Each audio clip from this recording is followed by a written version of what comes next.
Hello, Sariah Bastian here, creator of Back Pocket Yoga. Well, that's my business, and the founder of Beyond Breath, my course that helps women overcome the trauma of infidelity in their marriage and help them heal themselves so that they can step into their marriage fully. Today, I have one of my clients with us as a guest who's asked to remain confidential, as we always honor that here. And so welcome today. Thank you for joining us.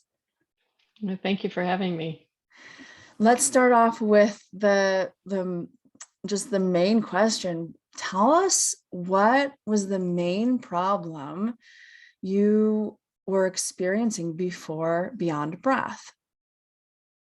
I was introduced to Beyond Breath last summer, which was summer of 2021. Mm-hmm. And it was after 38 years of marriage, and the infidelity occurred 16 years into our marriage. Mm-hmm. And that's when, I realized that people are imperfect, but I really, really tried to cope in many different ways with the infidelity.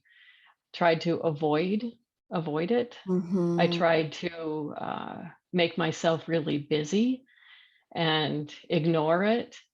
I don't think I ever got to the point where I was hyper monitoring my husband, but I certainly felt like I was responsible to help him improve.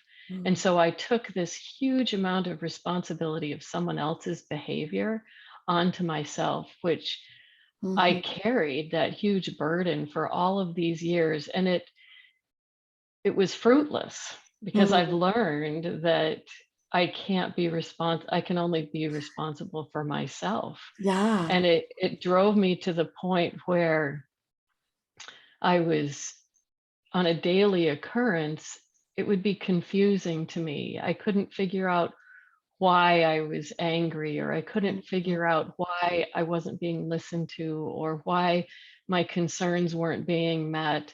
I couldn't figure out why I had a hard time um, associating with other people. My social life was impacted because what I've learned through the program is that I I need to take care of myself Mm-hmm. before I can take care of someone else.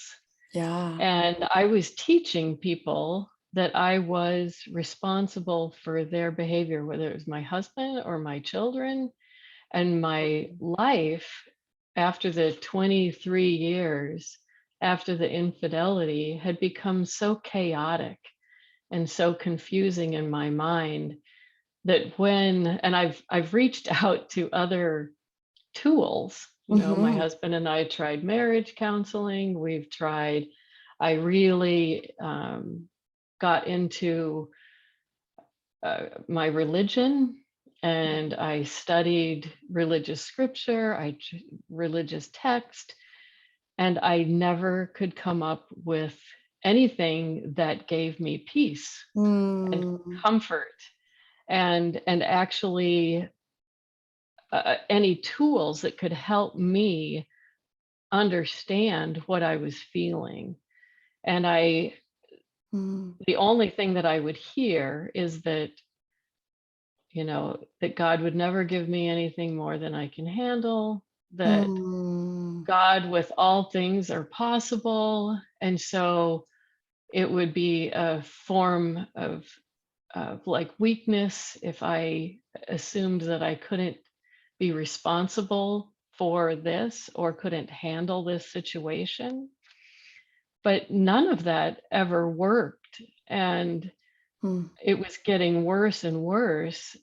When I mean getting worse and worse is I felt so isolated. I Mm-hmm. didn't feel like I could reach out to anybody. I didn't feel like um, that I was being seen. I felt invisible. I felt unloved. Mm-hmm. I felt disrespected. I'm sorry for the emotion coming No, up, it's okay. but I I almost would explain it like I didn't even know who I was. Mhm. Totally. I did not even know who I was. Yeah. And when um I I went through several things too, several um like tools, counseling, therapy before I found Beyond Breath. Mhm. But when I found Beyond Breath, it just rang true to my soul. Mhm. And it gave me validation of my sacredness Mhm. and my divinity. And I realized that all of this time I was teaching myself and teaching others that I had no value. Mm. And that was kind of an awakening to me. Mhm. And that, when you get on a plane, you have to put your oxygen mask on first before you Mhm. put it on your child became a very real thing to me that I had reached a point in my life, all of my kids were grown, and it was a time when I could take time to really nurture myself Yeah. and heal from the inside out before I could move on. Yeah. And this idea of learning, I'm 58 years old and I have lived all of my life outside of my body experience. Mhm.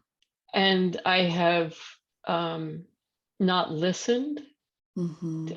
I can go back in my life, and there are pivotal times in my life that I can identify as times that I was feeling something and did another because I Mhm. trusted other people more than I trusted myself. Totally. Yeah. And so that idea of I have to be able to trust myself, and I have to trust myself, I to honor. I said, I guess the thing that I can think of the most with Beyond Breath is to hold myself sacred Uh-huh. at the same time holding other people sacred. Mhm. Yeah. And so it it's providing me tools that I can listen to myself Mhm. and observe what's going on inside my mind and my body so that I can interact with myself in a healthy way and Yeah. interact with those I love in a healthy way. Mhm. And Mhm. it's a complete different way of thinking. And I have been so grateful for it. It's not just enduring to the end, it's living in the now. That's right. Uh-huh. That's It's right. living in the now. What are you going through? And so I'm sorry, I'm taking all of this time. Do you want to ask any other Uh, questions or? I think you covered all of my questions that I was going to ask, but I guess the final one would be, well, before I ask that, thank you. Thank you for sharing your story. Thank you for showing up in your vulnerability and stepping into the courage that it takes to allow yourself to be seen in this way, because it's not an easy thing. And I too have found what you have found through the work that Beyond Breath offers. And so I'm so honored that I have been able to witness it. And thank you for letting others share in that beautiful transformation. The final question I would ask you is, what would you say to someone who is on the fence about joining us? I I would say to give it a try. Mhm. I had no idea that anything like this even existed. Mhm. And the realization that I came to after taking a really hard, honest look inside is that through this journey of my life, I have harmed myself Mm. and harmed those that I love. Mhm. And I don't have any desire to harm those that I love. And I am so grateful for this program to take that kind of leap of faith Mhm. and trying something new and um, to hang on to a different way of thinking, a different way of responding, a Mhm. different way, and to learn those tools to help.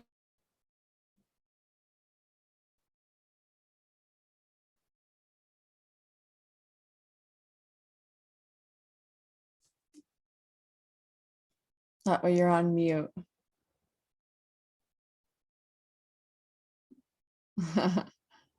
Let's see here.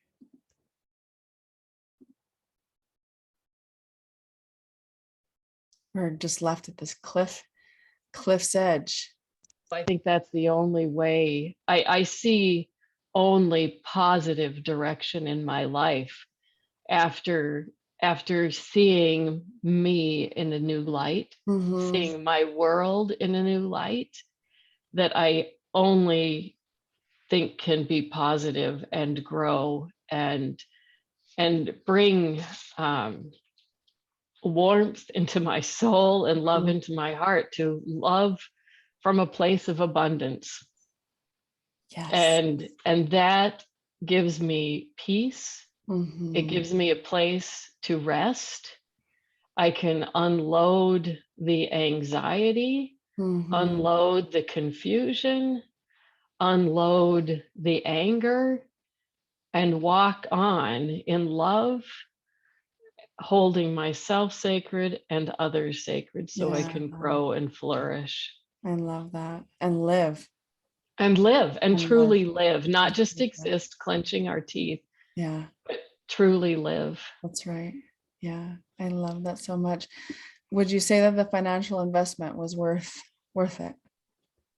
Oh, absolutely. Absolutely. I do have a therapist that I go to to dealing, for specifically dealing with processing trauma. Mm-hmm. And none of these services are cheap. Mm-hmm. But I think if I had to choose one of these tools, it would be Beyond Breath because it gives me the tools that I could process the pain. I could process that, but it's helping me Yeah.